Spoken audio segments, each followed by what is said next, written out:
Konsep 7 Dark Attraction merujuk pada 7 cara terselubung yang digunakan untuk membangun ketertarikan orang lain melalui pendekatan yang memanfaatkan kelemahan pikiran manusia. Ini bukan sekedar trik biasa, melainkan strategi yang rumit dan seringkali tidak disadari, yang bekerja dengan mempengaruhi emosi dan keputusan bawah sadar. Saya akan jelaskan secara rinci dan objektif, dengan fokus pada bagaimana masing-masing bekerja di tingkat pikiran. Ini melibatkan pemahaman bahwa pikiran manusia mudah dipengaruhi oleh pola-pola tertentu yang menciptakan rasa nyaman, urgensi, atau ketergantungan, sehingga menghasilkan ketertarikan yang kuat meskipun mungkin tidak tulus. Yang pertama adalah trik meniru gerakan. Cara ini bekerja dengan sengaja mengikuti gerak tubuh atau kata-kata orang lain secara halus, sehingga pikiran mereka secara otomatis merasa ada kesamaan dan kepercayaan yang tumbuh. Ini karena otak manusia dirancang untuk merespons positif terhadap keserupaan, yang menciptakan ikatan emosional tanpa disadari, membuat orang tersebut merasa dipahami secara dalam, dan akhirnya menarik mereka lebih dekat karena rasa aman yang palsu itu. Yang kedua adalah senjata diam. Ini melibatkan penggunaan keheningan secara sengaja pada saat orang lain mengharapkan respons yang memicu kegelisahan di pikiran mereka. Otak manusia tidak suka kekosongan dalam percakapan, jadi mereka cenderung mengisi dengan informasi lebih banyak atau pengakuan yang tidak direncanakan, yang pada gilirannya memperkuat ketertarikan karena merasa telah berbagi sesuatu yang pribadi, meskipun itu dipaksa oleh tekanan diam tersebut. Yang ketiga adalah permainan kelangkaan. Strategi ini menciptakan kesan bahwa sesuatu atau seseorang sulit didapat atau terbatas waktunya, yang memicu reaksi panik di pikiran manusia untuk segera bertindak. Otak melihat kelangkaan sebagai nilai tinggi, sehingga meningkatkan keinginan dan ketertarikan. Karena ada dorongan alamiah untuk tidak melewatkan peluang, yang membuat hubungan terasa lebih berharga. Yang keempat adalah jebakan rasa bersalah. Ini dilakukan dengan mengingatkan orang lain tentang apa yang telah diberikan atau dilakukan untuk mereka, meskipun sebenarnya tidak ada kewajiban nyata.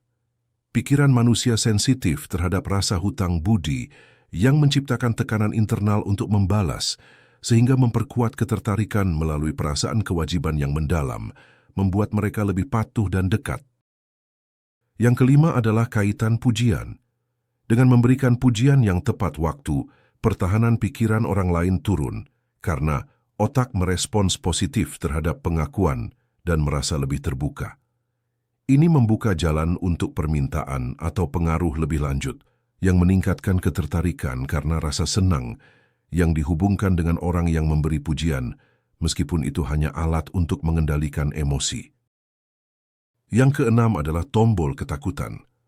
Cara ini memanfaatkan rasa takut akan kegagalan atau penolakan dengan menyiratkan konsekuensi negatif jika tidak bertindak, yang membuat otak bereaksi cepat tanpa berpikir logis. Ketakutan ini memperkuat ketertarikan karena menciptakan ketergantungan pada orang yang tampak sebagai solusi, sehingga hubungan terasa penting untuk menghindari rasa tidak aman. Dan yang terakhir, yang ketujuh, adalah bagi dan kendalikan. Ini melibatkan penyampaian informasi yang berbeda kepada orang-orang berbeda untuk menciptakan konflik di antara mereka, sementara yang melakukannya tetap netral.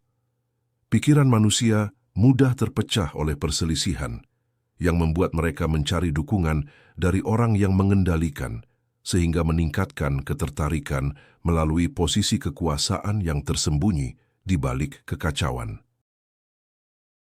Secara keseluruhan, ketujuh cara ini membentuk sistem yang kompleks di mana ketertarikan bukanlah hasil dari kejujuran alami, melainkan dari manipulasi pola pikir manusia yang rentan terhadap pengaruh emosional dan sosial.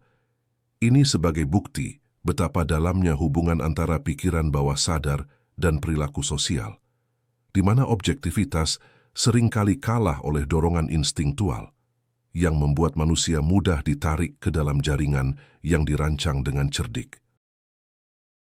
Dalam kerangka teori kepribadian MBTI, yang membagi orang menjadi 16 tipe, berdasarkan 4 aspek utama seperti cara mengambil energi dari luar atau dalam, fokus pada fakta atau ide besar, pengambilan keputusan berdasarkan logika atau perasaan, serta gaya hidup yang terstruktur atau fleksibel.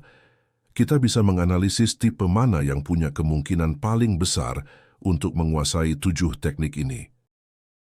Berdasarkan bagaimana fungsi pikiran masing-masing tipe bekerja dalam memahami orang lain, merencanakan langkah, dan memengaruhi emosi serta perilaku, ini bukti betapa rumitnya pikiran manusia, di mana kemampuan alami bisa digunakan untuk pengaruh positif atau negatif, tergantung konteks fokus pada potensi penguasaan teknik yang memanfaatkan kelemahan psikologis seperti peniruan gerak, keheningan paksa, kelangkaan buatan, rasa hutang, pujian palsu, ketakutan, dan pemisahan kelompok. Dan tipe yang paling berpotensi tinggi adalah tipe kepribadian ENTJ, karena gabungan fungsi pikirannya yang dominan dalam perencanaan strategis dan pengaruh sosial. ENTJ punya kemampuan alami untuk melihat pola besar dalam perilaku manusia melalui intuisi mereka, yang memungkinkan mereka merancang langkah-langkah rumit seperti menciptakan kelangkaan atau memanfaatkan ketakutan dengan cara yang terhitung, tanpa terlalu terpengaruh emosi sendiri. Logika mereka yang kuat membuat mereka bisa menggunakan teknik seperti pujian atau rasa hutang sebagai alat presisi untuk mengendalikan situasi, sementara sifat ekstrovert mereka memudahkan penerapan peniruan gerak atau keheningan dalam interaksi langsung, sehingga teknik pemisahan kelompok jadi lebih efektif karena mereka pandai mengatur dinamika grup. Ini bukan berarti semua ENTJ manipulatif, tapi struktur pikiran mereka memberikan keunggulan dalam menguasai teknik ini secara kompleks karena mereka melihat hubungan manusia sebagai sistem yang bisa dioptimalkan, mirip dengan pendekatan rasional yang objektif terhadap kekuasaan dan pengaruh. Selain ENTJ, tipe kepribadian ENTP juga punya potensi tinggi, meski sedikit berbeda dalam pendekatan. ENTP mengandalkan ide-ide inovatif dan pemahaman cepat terhadap logika sosial yang membuat mereka bisa improvisasi teknik seperti keheningan atau pujian dengan cara yang tak terduga, sering untuk tantangan intelektual. Intuisi mereka membantu mendeteksi kelemahan orang lain, sehingga kelangkaan atau ketakutan bisa dimainkan secara kreatif, dan sifat fleksibel mereka memudahkan penyesuaian dalam pemisahan kelompok atau peniruan gerak. Namun, potensi mereka sedikit lebih rendah dari ENTJ karena kurangnya struktur jangka panjang, yang bisa membuat penguasaan jadi lebih acak daripada sistematis, meskipun tetap mendalam dalam aspek analitis. Tipe kepribadian ENFJ dan INFJ punya potensi signifikan dalam aspek emosional, karena kemampuan mereka membaca perasaan orang lain secara intuitif, yang sangat cocok untuk teknik seperti rasa hutang, pujian, atau ketakutan yang bergantung pada ikatan hati. INFJ sebagai ekstrovert lebih mudah menerapkan ini dalam interaksi sosial, sementara INFJ lebih ke strategi internal yang mendalam. Tapi potensi mereka tidak setinggi ENTJ karena fokus pada harmoni bisa menimbulkan konflik internal saat menggunakan teknik gelap, membuat penguasaan jadi kurang konsisten secara objektif. Tipe lain seperti ISTJ atau INTJ punya elemen kuat dalam perencanaan logis, tapi kurang dalam fleksibilitas sosial atau insight emosional, sehingga potensi mereka lebih terbatas pada teknik strategis saja, bukan keseluruhannya. Sedangkan ISFJ bisa unggul dalam manipulasi pasif melalui norma sosial, tapi kurang dalam aspek gelap yang memerlukan ketegasan dingin. Secara keseluruhan dari analisis rasional ini, ENTJ menonjol karena keseimbangan antara strategi dingin, pengaruh eksternal, dan pemahaman sistemik terhadap pikiran manusia, yang membuat mereka bisa menguasai teknik ini dengan tingkat kompleksitas tinggi, meskipun teori MBTI sendiri menekankan bahwa potensi ini tergantung pengembangan individu dan bukan predestinasi mutlak.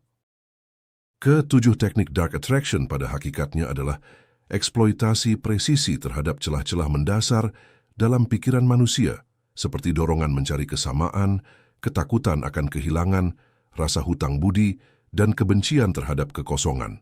sehingga mampu menciptakan ketertarikan yang kuat dan seringkali tidak disadari oleh korban. Sementara dalam kerangka MBTI, tipe kepribadian dengan potensi tertinggi untuk benar-benar menguasai dan menerapkan ketujuh teknik dark attraction secara sistematis, konsisten, dan tanpa hambatan emosional yang berarti adalah ENTJ. Karena kombinasi visi strategis jangka panjang, logika dingin, intuisi sosial yang tajam, serta dorongan alami untuk memimpin dan mengendalikan dinamika manusia di sekitarnya. Baiklah kalau begitu seperti biasa, terima kasih sudah menyimak sampai sini. Jangan lupa subscribe Jeda Sibuk. Nantikan pembahasan saya selanjutnya. Saya, si ganteng dan tampan Fernando Widono. Sampai jumpa.